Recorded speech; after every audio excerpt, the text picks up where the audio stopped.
Bom dia, tudo bem com vocês? Israel está cativo e Deus está explicando por que eles estão cativos. E dentre as suas justificativas, Deus diz que eles fizeram coisas secretas contra Deus. Agora, olha que coisa interessante. Israel fez coisas em secreto, mas o que poderia ser segredo para Deus? O que nós poderíamos fazer que Deus não visse? E como é triste a gente ver as ilusões que o povo de Israel tinha. Eles achavam que podia manter qualquer coisa em segredo. E, na verdade, muitas pessoas, assim como Israel, cometem a mesma ilusão. Deus vê todas as coisas e isso tem que gerar em nós temor.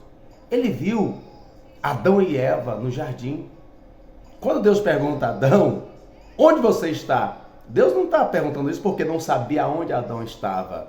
Ele perguntou porque justamente ele sabia onde Adão estava e o que Adão havia feito. Ele diz: Adão, quem te mostrou que você estava nu? Você porventura comeu o fruto que eu disse que não era para você comer? Você lembra de Caim? Ele viu Abel enterrado. Caim, cadê seu irmão? Sou eu porventura guardador do meu irmão? Fala: ô Caim, o sangue de Abel, teu irmão, está clamando desde a terra. Então não há nada que Deus não vê. Ele viu o segredo de Davi. Davi havia mandado Urias para a guerra para morrer, porque adulterou com a sua esposa Batseba, e ele ficou lá tranquilo, era um segredo. Mas Deus manda o profeta Natan para dizer para Davi exatamente o que ele tinha feito e quais as consequências daquele erro. Agora tem uma frase de Deus que eu acho interessante, lá no versículo 12, quando o profeta fala bem assim: ó, tu fizestes isso em oculto, mas o Senhor fará esse negócio perante todo Israel, perante esse sol. Ou seja, Deus vê, ele viu as abominações no templo. Ele pega Ezequiel, leva Ezequiel para o templo, ali mostra as abominações. Tem gente que pensa que Deus não vê. Meu Deus do céu, quantas coisas acontecendo nas igrejas hoje, quantos escândalos, quantas abominações. E o pior é que lá em Ezequiel, olha o que diz lá o versículo 12. Então me disse: viste, filho do homem, o que os anciões da casa de Israel fazem nas trevas? Cada um nas suas câmaras pintadas de imagem? Pois dizem: o Senhor não nos vê. Ó, isso explica porque tantas pessoas às vezes pegam o microfone, sobem num púlpito, às vezes pegam um instrumento, toca. Porque tantas pessoas estão vivendo tantas coisas e tantas abominações. Eles acham que Deus não os vê. Mas Deus é um Deus que vê.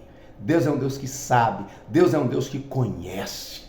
Ele viu as abominações no templo. Ele viu até os sonhos que estavam na cabeça do rei Nabucodonosor. O rei teve um sonho e esqueceu o sonho e ficou perturbado. Chamou os magos, adivinhos, os feiticeiros, todo mundo para...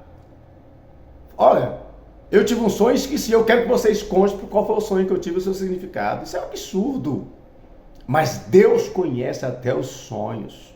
E aí chamou Daniel. Olha o que Daniel fala. O segredo que o rei requer, nem sábios, nem astrólogos, nem magos, nem adivinhos o pode declarar ao rei. Mas há um Deus no céu, o qual revela os mistérios. Ele, pois, fez saber ao rei Nabucodonosor o que há de acontecer nos últimos dias. Olha só, o Deus Todo-Poderoso, ele sabe até os nossos sonhos. Ele conhecia o coração de Ananias e Safira. Ananias e Safira, eles fazem um acordo entre eles de vender uma propriedade e mentir a respeito do valor.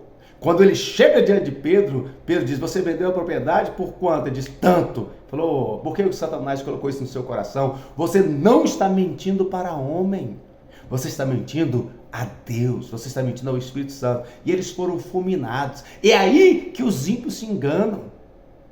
Eles acham que podem fazer as coisas em secreto, mas na verdade as coisas secretas pertencem a Deus. O homem mau, Ele pensa que Deus não vê as suas obras, é o que está lá no Salmo 10, versículo 8.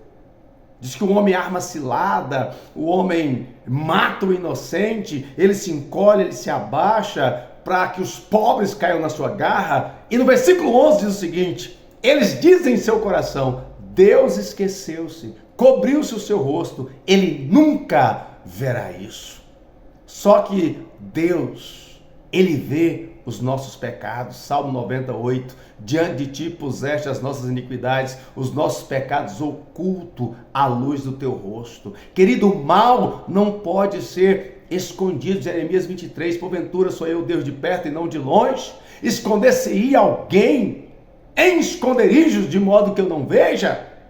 Porventura não encho eu os céus e a terra, diz o Senhor.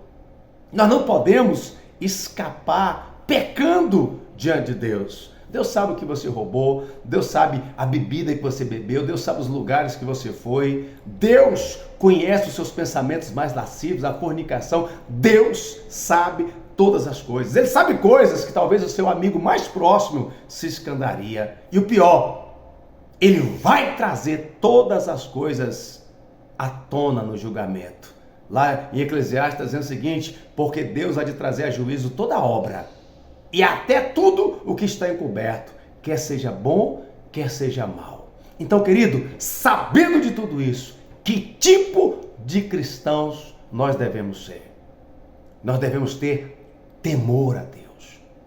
Devemos ter uma vida de temor, uma vida de reverência, uma vida de santidade, uma vida que agrada e glorifica o seu santo nome. Então, saber que Deus conhece todas as coisas, que Deus vê todas as coisas, tem que gerar em nós temor. Mas não apenas isso, tem que gerar em nós também alegria, porque Deus vê todas as coisas. Aquilo que está secreto, Ele vê. Olha só, Deus recompensa abertamente as obras feitas em segredo. Ele diz que quando a gente for fazer uma esmola, que se fizer com a mão esquerda, não deixa a direita ver, porque Deus, que vê em secreto, Ele mesmo recompensará publicamente. Até a nossa oração, diz que a gente tem que entrar no nosso quarto em secreto, e o nosso Deus que nos vê vai nos recompensar. Ou seja, as grandes vitórias públicas são consequências das batalhas que ganhamos em secreto. Davi matou leão e urso secretamente, ninguém sabia. Ele que disse para o rei: eu estava cuidando das ovelhinhas do meu pai, vinha um urso eu matava, vinha um leão eu matava, e assim vai ser com esse gigante. Então aquilo que Davi fazia em secreto o capacitou para as grandes vitórias públicas. Então guarda isso, as grandes conquistas públicas são fruto daquelas obtidas em secreto. Você não vai ver Jesus orando muito tempo publicamente, mas ele passava uma noite inteira sozinho em oração. Então, qual era a recompensa dele publicamente? Paralítico anda, cego vê, demônio sai, mar se aquieta, vento para. A comunhão com o Pai, ele era recompensado publicamente. Então, querido, há um registro no céu das nossas obras. Abriram-se os livros e cada morto foi julgado segundo a sua obra. Cada um foi julgado segundo a sua obra. Abriram-se os livros e os mortos foram julgados pelas coisas que estavam escritas nos livros, segundo as suas obras. E abriu-se um outro livro, que é o livro da vida. E todo aquele que não foi achado escrito no livro da vida foi lançado no lago de fogo. Essa é a segunda morte. Então, querido, sabendo que o meu Deus, ele vê tudo e não há nada secreto diante dele, que tipo de cristão eu devo ser? Eu devo ser um cristão que haja com temor, que caminhe no temor do Senhor. E eu também tenho que me regozijar, porque Deus está vendo tudo. Ou seja, Ele vê as tramas, as armações, os levantes, as palavras. Ele vê os laços que o inimigo prepara. Ele me protege, Ele me guarda, Ele me livra. Eu posso falar como o salmista: o laço se quebrou e nós escapamos. Ou seja, nada pega Deus de surpresa. Tudo que o inimigo intentar contra a nossa vida, Deus está vendo. Tudo que o inimigo intentar contra eu e contra você, contra mim e contra você, Deus está vendo. Isso é motivo de alegria. Talvez o homem não vê o que você faz, não reconhece o que você faz, mas existe um Deus no céu que te vê e vai te recompensar.